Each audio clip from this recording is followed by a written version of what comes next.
লোকসানের অজুহাতে ২১ বছর আগে সরকারিভাবে বন্ধ করে দেয়া হয় ঠাকুরগাঁয়ের রেশম কারখানাটি। তবে দীর্ঘদিন পরে যেন আবারও আশার আলো দেখছেন জেলাবাসী। নতুনভাবে চালু হতে যাচ্ছে কারখানাটি। ২ মাস আগে রেশম বোর্ড কর্তৃপক্ষের সঙ্গে চুক্তি সম্পাদনের মাধ্যমে কারখানাটি লিজ নেয় সুপ্রিয় গ্রুপ নামে একটি প্রতিষ্ঠান। বর্তমানে কারখানার মূল ফটক সহ বাইরে ও ভেতরে চলছে পরিষ্কার পরিচ্ছন্নতার কাজ। দেখা হচ্ছে সকল যন্ত্রপাতিও। শাড়ি, পাঞ্জাবি, পর্দা সহ ১৫ ধরনের কাপড় উৎপাদনে এরই মধ্যে শ্রমিক নিয়োগ করা হয়েছে রেশম কারখানায়। রেশম উন্নয়ন বোর্ডের তথ্য মতে ১৯৭৫-৭৬ অর্থ বছরে শহরের গোবিন্দনগর এলাকায় প্রায় ৩.৫ একর জমিতে নির্মাণ করা হয় কারখানাটি। জাতীয়করণ করা হয় ১৯৮১ সালে। পরে ২০০২ সালে তৎকালীন সরকার লোকসানের অজুহাতে বন্ধ করে দেয় কারখানাটি। বেসরকারি ব্যবস্থাপনায় কারখানাটি চালুর উদ্যোগ যেমন আশার আলো জাগিয়েছে জনমনে, তেমনি ব্যবসা বাণিজ্য প্রসারের পাশাপাশি মিলবে কর্মসংস্থান। এমন খবরে স্থানীয় চাষি, শ্রমিক ও কারখানা কর্তৃপক্ষ সহ খুশি সবাই। আমাদের রেশম কারখানা দীর্ঘ যাবৎ ধরে বন্ধ হয়ে আছে। শুনতেছি এটা এখন নতুন চালু হচ্ছে। আমাদের সুপ্রিয় বাবু নিয়েছেন, উনি চালু করতেছেন। যদি এটা এখন চলে, আমরা ঢুকতে পারি, অনেক আমাদের সংসারে হেল্প হবে। আমরা সংসারে কিছু হেল্প করতে পারবো, আমাদের ছেলে মেয়েগুলোকে পড়াতে সুবিধা হবে।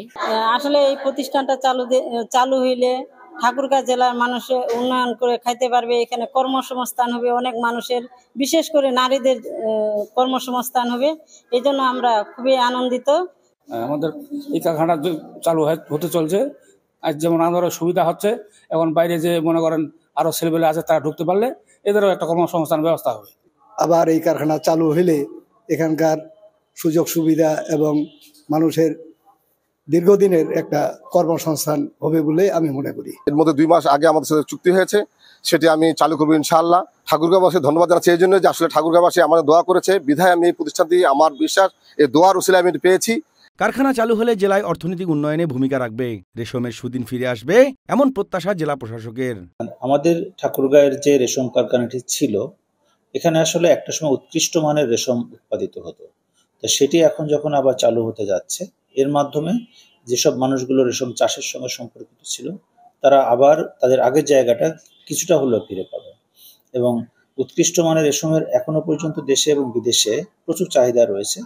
আমরা আশা করি যে আমরা ভালো মানের রেশম এখান থেকে উৎপাদন করতে পারবো এবং দেশের এবং বিদেশের একটা চাহিদার উল্লেখযোগ্য অংশ সেখান থেকে পূরণ করা সম্ভব হবে। এবং এই যে কর্মকাণ্ড, এর মাধ্যমে এই অংশের অনেক মানুষের কর্মসংস্থানের সুযোগ হবে এবং অর্থনীতিতে একটি ইতিবাচক প্রভাব। ২১ বছর ধরে বন্ধ থাকা ঠাকুরগাঁয়ের রেশম কারখানাটি অবশেষে চালু হতে যাচ্ছে ৩ আগস্ট। নতুন করে কারখানাটি চালুর মাধ্যমে কর্মসংস্থানের পাশাপাশি দীর্ঘদিনের আশা আকাঙ্ক্ষার প্রতিফলন ঘটবে বলে মনে করেন সংশ্লিষ্টরা। ঠাকুরগাঁ থেকে আব্দুল আল সুমনের পাঠানো প্রতিবেদনে ডেস্ক রিপোর্ট।